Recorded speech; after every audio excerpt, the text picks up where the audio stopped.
안녕하세요. 사랑하는 나그네 교회 교회 여러분, 그리고 주의 말씀을 기쁨으로 같이 읽어가는 그리스도의 형제 자매된 교회 여러분, 오늘 우리가 함께 읽을 주의 말씀은 민수기 24장입니다. 이제 발람이 어떻게 발락의 요구에 따라서, 모압 왕 발락의 요구에 따라서 다시 이스라엘을 저주하라는 부탁을 받지만, 그러나 그는 결국 이스라엘을 축복하게 되어집니다. 이제 그와 관련된 내용이 오늘 24장에 계속 이어져 갑니다. 1절부터 내용을 보죠. 발람이 자기가 이스라엘을 축복하는 것을 여호와께서 선히 여기심을 보고 전과 같이 점수를 쓰지 아니하고 그의 낯을 광야로 향하여, 하나님께서는 어떤 점수를, 사술, 점치는 술법, 이런 것들을 써봐야 소용없다는 것을 발람이 깨달은 거죠. 이 점수를 쓴다는 건 다 뭐냐면 자기가 부르는 신을 그 점술로 통제하거나 조정하겠다는 거 아니겠어요? 근데 하나님은 신 중의 신이요, 모든 만물을 지신 창조주여 주권자이시기 때문에 발람은 그걸 깨닫고, 하나님은 자신이 사술로 통제하거나 조종할 수 있는 신이 아니라는 사실을 안 거죠. 그 앞에서 엎드려 그의 말을 듣고 순종하며 경배할 따름이라는 걸 알았습니다. 그래서 이제 더 이상 그렇게 할 수가 없는 거죠. 그것은 하나님께서 지은 큰 죄를 지는 것이니까. 단지 하나님께서 주시는 말씀대로 행할 따름이나 사실을 알게 됐죠. 그래서 그의 낯을 광야로 향하여, 2절 이제 봅니다.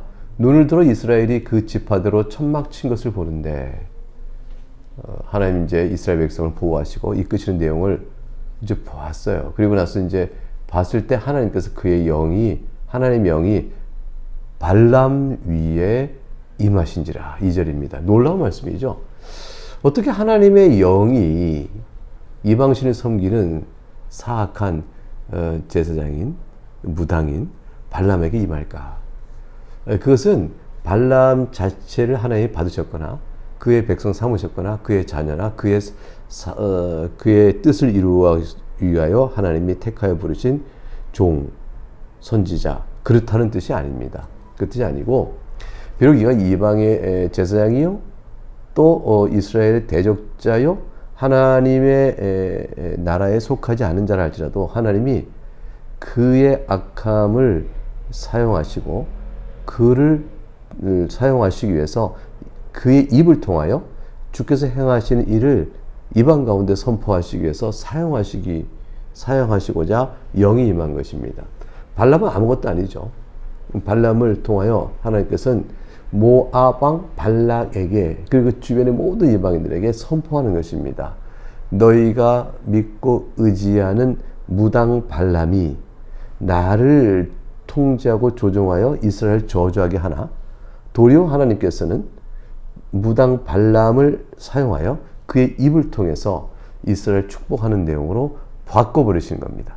그렇게 하시기 위해서 이제 발람에게 하나님의 영이 임하셨습니다. 그로 하여금 예언을 하게 하시는 것이죠. 자, 무엇을 말씀하려고 발람에게 하나님께서 임하셨을까요? 3절 이하를 볼까요? 그가 예언을 전하여 마르되 부올의 아들 발람이 말하며 눈을 감았던 자가 말하며, 이 부올의 아들 발람이 말하는데 눈을 감았던 자라, 이렇게 생각하면 이제 발람이 전에 눈을 감아서 진리를 모르고 예언을 할 수 없었는데 이제는 그런 자가 이제 말한다, 이런 뜻을 보이는데, 결국 그랬던 자지만 지금 말한다고 했을 때는 예언을 보고 있는 자죠. 그래서 원문은 사실은 눈을 감았던 자가 아니라 이제 눈으로는 분명히 보는 발람이 말한다, 이런 것이에요. 그러니까 눈을 감았다가 이제는 떠서 이제 분명히 눈을 보고 있는 발람이 말하기를, 4절 하나님 말씀을 듣는 자, 이제 하나님 말씀을 듣게 됐습니다. 전능제의 환상을 보는 자, 전능제의 환상을 보는 자가 되었죠.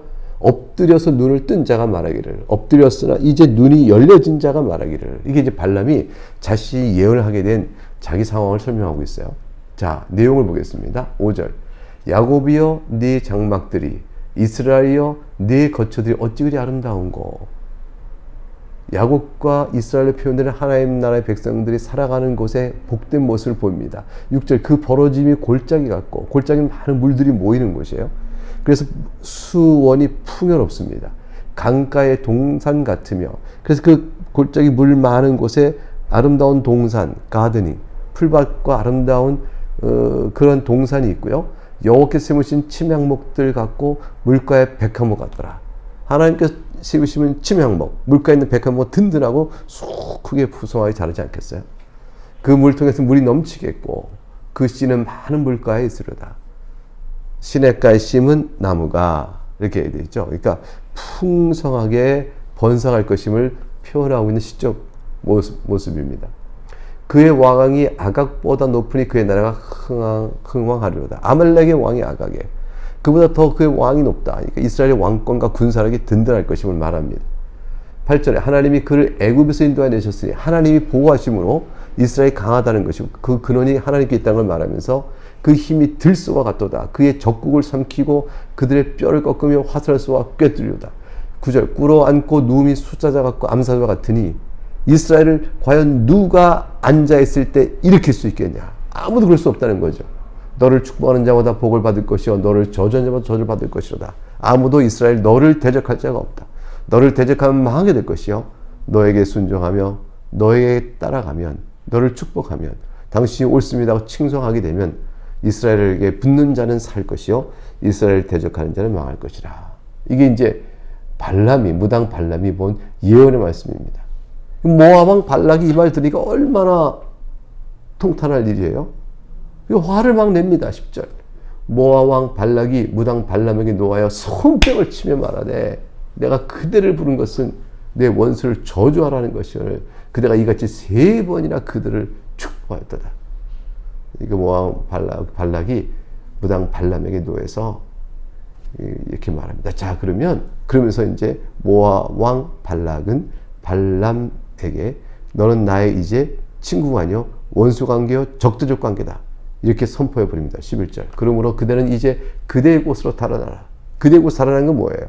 네가 원래 네 고향으로 가라. 그렇지 않으면 나한테 죽을 것이라 라고 적대적 관계를 선포한 것이죠.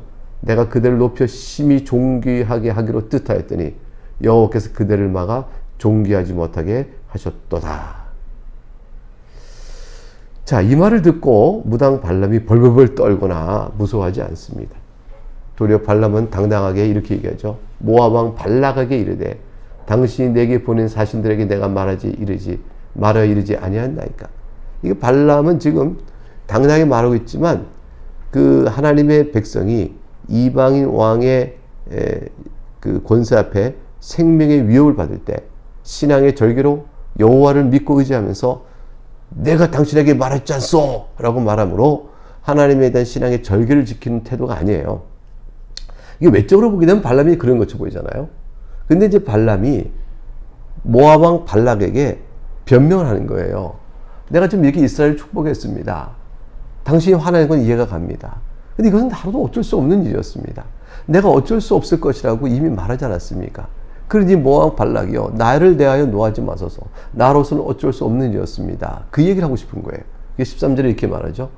가령 모압 왕 발락이 그 집에 가득한 은금을 내게 줄지라도 나는 여호와의 말씀을 어기고 선악간에 내 마음대로 행하지 못하고 여호와께서 말씀하신 대로 말하리라 하지 아니하였나이까. 발람의 지금 무당 발람의 말은 겉보기에는 당신이 은금을 가득한 은금을 내게 줄지라도 내가 여호와의 말씀을 어기고 선악간 내 마음대로 행하지 못하는 것이니 여호와께서 말씀하시던 말을 뿐입니다라고 말했으니까 굉장히 신앙의 절개요 신실한 신자의 고백을 보여주는 것 같지 않습니까? 그러나 아까 말씀드렸지만 방금 말씀드린 대로 어쩔 수 없는 변명이에요. 왜냐하면 이제 무당 발람의 마음속 깊은 거에는 하나님의 말씀을 있는 그대로 순종해야 한다라는 신앙적 열정 갖고 있는 것이 아니고요. 발람은 근본적으로 이스라엘 대적자입니다. 그래서 나중에 이제 그 다음 장 보게 되면 이스라엘이 큰 시험거리에 드는데 그 시험거리에 들게 되는 그 계책, 그 배경에는 발람의 악함이 들어가 있습니다. 14절 봐서, 근데 14절부터 이제 하나님께서 이제 발람에게 하나님의 영이 부어주시면서 그를 입을 들어 사용하시니까 이제 네 번째 무당 발람이 이스라엘 향한 예언의 축복을 말하게 되어집니다. 14절. 이제 나는 내 백성에게로 돌아가니와 들으소서. 내가 이 백성이 후일에 당신의 백성에게 어떻게 할지를 당신에게 말하리이다 하고 15절. 예언하여 이르기를 볼의 아들 발람이 말하며 눈을 감았던 자가 말하며 아까 나왔던 글 똑같죠? 이제는 눈으로 분명히 보는 자가 말하며 라는 뜻이에요.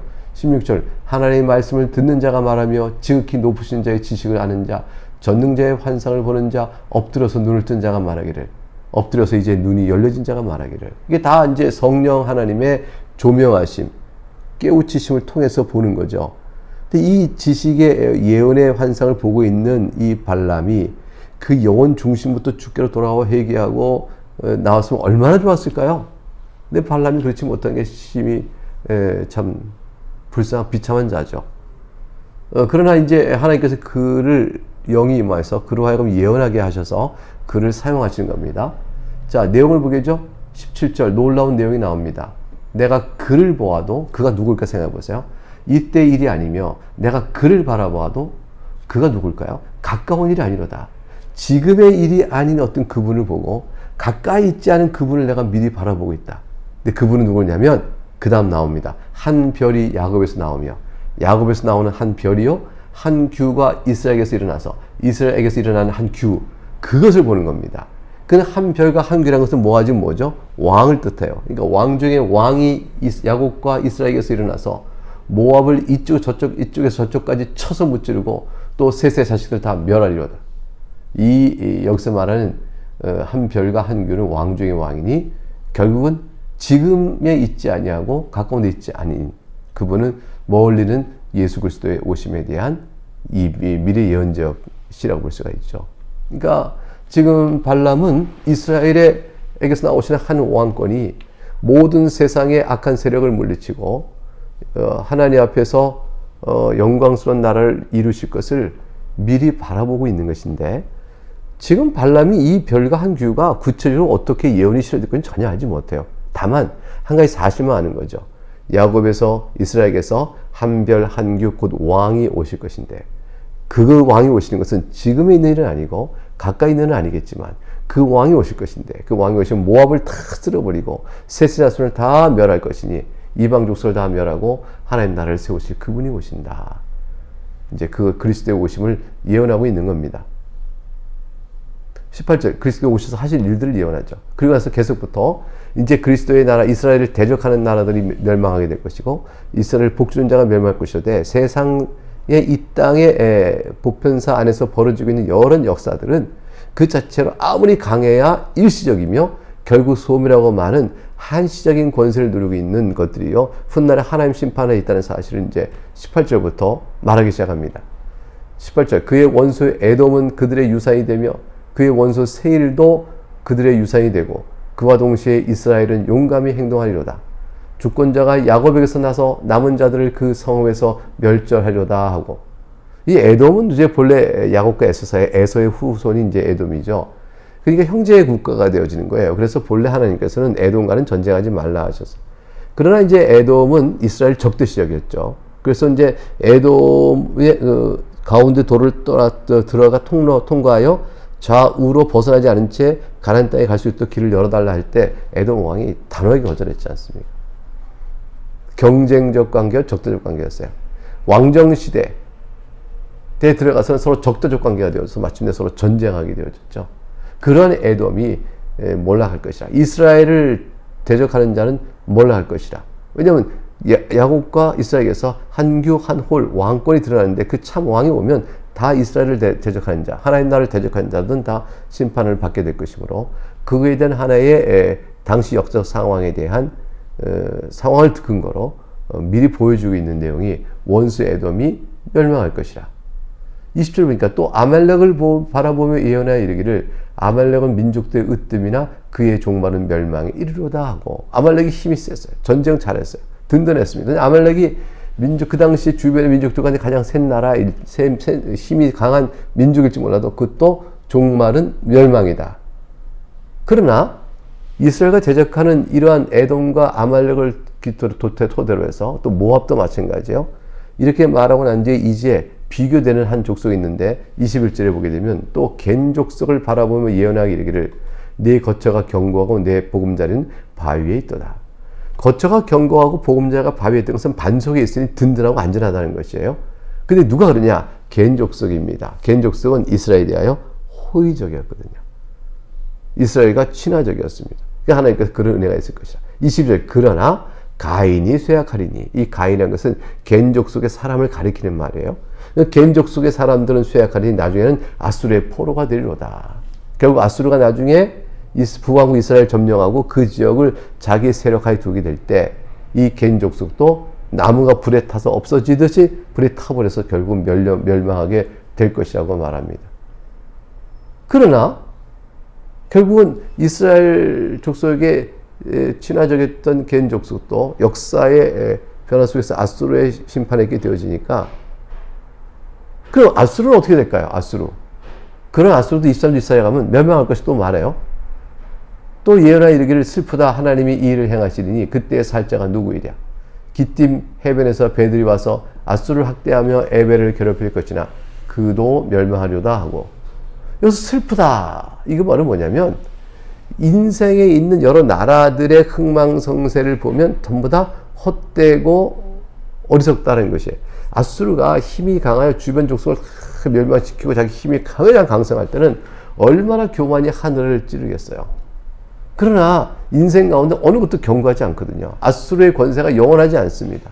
결국 한시적이에요. 그러니까 어리석어서 자기의 한시성을 모르고 자기를 높이는 자는 나중에 멸망받을 날이 올 때 그들의 모습을 보고 탄식하고 슬퍼하지 않을 수가 없는 거죠. 사실 이것은 약간의 아이러니예요. 뭐냐면 그들의 미련함을 슬퍼하는 거예요. 미련함을 비참히 여기는 거, 미련함을 어리석어서 한탄하는 것이에요. 그들이 어리석지 않았다면 아무리 힘이 강해도 이것은 일시적이요, 하나님께서만 역사의 주권자이시니 우리가 하나님 앞에 순종해야 됩니다. 난 사실 깨닫고 나왔으면 살 일인데 저도 그렇지 못했거든요. 아수르가 멸망하는 걸 보고 그 어리석음에 대해서 조롱하는 것이죠. 하나님만이 주권자시다 이걸 보여주는 것입니다. 그러니까 역사를 쫙 보면서 이스라엘에 대적하는 자는 멸망할 것이요, 이스라엘과 친한 자는 겐족처럼 안전하게 있을 것이지만, 그러나 어떤 나라도 이 세상에 속한 나라는 다 어떻게 될까요? 어리석어서 하나님 나라만이 영원토록 번성하고 다 무너지게 될 것이다. 그 무너짐을 알지 못한 채 세상에서 강한 힘을 자랑하는 자는 미련하여 멸망하니 보기에 슬프도다. 이렇게 말하고 있는 내용이라고 이해할 수 있겠습니다. 결국 이렇게까지 되어진 상황 속에서 무당 발람은 일어나서 자기 곳으로 돌아가고 모압왕 발락도 자기로 갔더라. 둘이 이제 갈라졌어요. 그래서 마치 갈라진 것은 모압왕 발락은 죽음의 길로, 어둠의 나라로, 무당 발람은 생명의 길로, 즉 밝은 곳으로 간 것처럼 이렇게 보입니다. 그러나 사실 발람이 그대로 정말로 하나님 앞에 이 길로 돌아가서 하나님 앞에 왔다면 그가 살지 않겠어요? 그러나 그렇지 못했습니다. 발락에게로 와서, 모압왕 발락에게로 다시 돌아와서 악한 꾀를 불어넣어서 다음 장 사건을 보면 알 수 있지만 그가 이스라엘을 타락시키고 멸망시키고자 하는 계책을 세우게 됩니다. 결국 하나님께서 보이셨던 이런 모든 예언을 통해서 무당 발람은 모압 왕의 힘으로는 결코 이스라엘을 못 이긴다. 그래 이스라엘을 망하게 하는 길은 여호와 하나님과 이스라엘 사이를 벌리는 것이다. 그래서 이스라엘 백성을 미혹하는 일이다 라는 사실을 발람이 간교하게 알고 모압 왕 발락의 꾀를 넣어줘서 이스라엘 타락시키는 사건이 이제 다음 장에 이어지게 되어집니다. 이제 발람은 어떻게 평가할 것인가? 이 발람은 히브리서 6장 4절과 6절에 나온 것과 같다고 볼 것입니다. 한번 빛을 받고 하늘의 은사를 맛보고 성령에 참여한 바 되고 하나님의 선한 말씀과 내세의 능력을 맛보고도 타락한 자들은 다시 새롭게 하여 회개하게 할 수 없나니 이는 그들이 하나님의 아들을 다시 십자가에 못 박아 드러내놓고 욕되게 함이라. 바로 이 말씀에서 이제 발람은 그러한 자들과 마찬가지로 저주를 받은 자라 할 것입니다. 자, 이 내용은 이제 우리가 뒤에 읽어가면서 다시 한번 또 살펴보게 될 것입니다. 네, 오늘 여기까지 읽었습니다. 감사합니다.